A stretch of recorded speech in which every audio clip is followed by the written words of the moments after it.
Good morning and welcome. Today I thought we'd talk a little bit about squash and what we look for in squash that we're going to save for seed. But before we get into that, let's take a quick look at our onions and leek seedlings. It's been a while. Here we see our leek seedlings, the flat leaf. They're coming great. About 2 weeks, 3 weeks, they'll be ready to set out right on time in this area. And here we have our onion seedlings, and we see they have done well too. And they'll be ready to set out right on time. Just about to the size we want to be setting them out. But let's talk about our squashes. These squashes have all been in storage now since October, early November. They were harvested in early October, most of them.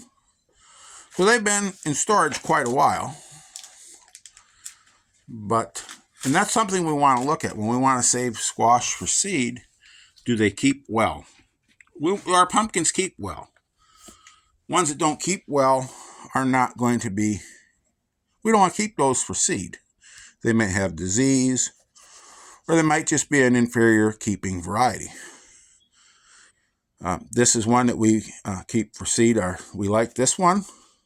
This is a Shishigati, I believe is how it's pronounced. It's a little Japanese variety. These we hand pollinate because we want to keep these seed pure. And squash will cross-pollinate. This one will cross-pollinate with several different varieties. And then you will not get, the offspring will not be the same.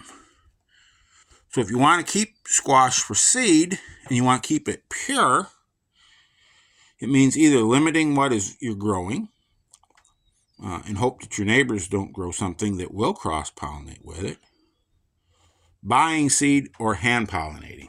And I say we want to keep for seed. Buying seed is not an option every year.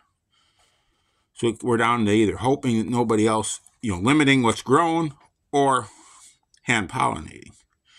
And we often cannot do as well as those native pollinators. So we run into another little danger with that, is we can actually deteriorate our seed stock because we'll end up keeping a little bit less than desirable fruits for seed, and those genetic mistakes and poor genetics can creep in quite easily. But with these other ones here, I'm not too concerned about whether they stay pure. Because here we have one, this is a cross. It's quite a good eating squash. I don't know what it is. It's just a cross. And this little pumpkin, the meat's a little on the thin side, but is quite tasty. But we never, it just crossed with something else, and we never grew anything that looked like that or had anything that looked like that. And it's been quite a good eating squash.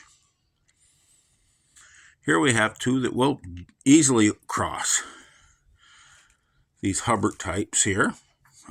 This is a red, I think it's a red Hokkaido or a red curry. It could be a golden Hubbard. I'm not sure. I didn't grow this one. It's come out of a friend of mine's. And this is a blue Hubbard. And they will cross. And it's not going to make much difference. To me, it will only make a difference if you're trying to keep pure stock. And these accidental hybrids, actually, there's nothing wrong with them. Most everything that we have in the older heirlooms, that's how it happened. People you select the fruit that store well, taste good, produce well, plant the seed. They cross-pollinate somewhat. You select the best looking fruits the next year and just keep doing it over and over. And you end up with something different than what you started out with. That does mean you can get some failures and you can get some disasters. It's just the risk that goes with it. And here we have some more squashes that, again, these two, we don't know what they are. They're just things that have crossed and developed all on their own. We've just selected ones that we liked the taste of and the looks of. We've had other squash off of this vine that was very good. Same here, and the same with this one. We've had other squash that were just like this off of the same vine. We know they taste good, so we have saved these back to see how they will keep for seed.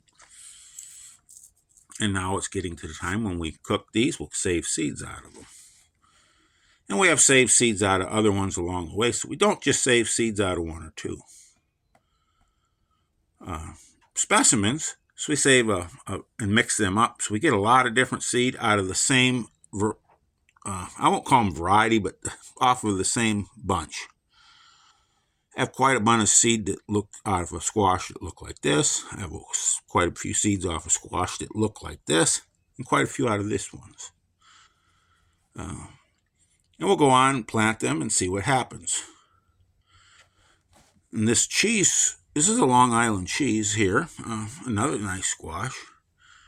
This one here, it was out of a pure seed, but because of where it was growing, I have no idea what's in it. And I'm not a fan of this squash, so I'm not going to be keeping seed out of it. Even though it does store fairly well, I like it better as a stock feeder. And one thing I've noticed, I've been cutting them open on these ones, a lot of the seed have already sprouted inside the squash. So, but that will happen when you start storing these for a long time. Sometimes those seeds will sprout inside the squash itself.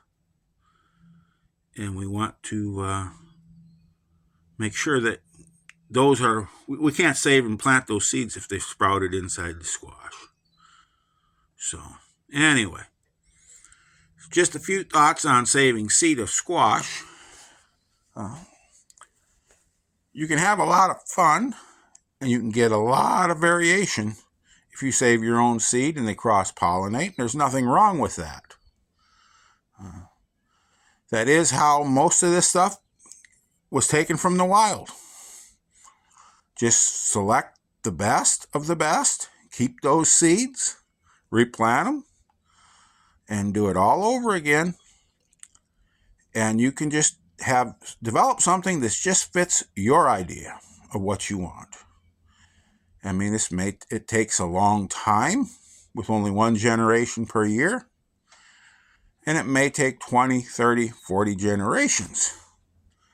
But there's always those possibilities. You're going to get something that's better than what you started with. It may be more disease resistant, more insect resistant, may keep better, taste better to your desire. You can change the size. Well, it's one thing with me. Many of the best tasting squashes are huge. I don't need a huge squash. What do I do with a 20-kilo squash or even a 10-kilo squash? Most of it ends up going to the livestock. So we can select for smaller ones. Gets up more like this size and this size, where it's 1 or 2 meals and the squash is done, or this one here will make 4. So we eat it up before we get tired of eating that squash. Because not everybody's going to have livestock to feed it to.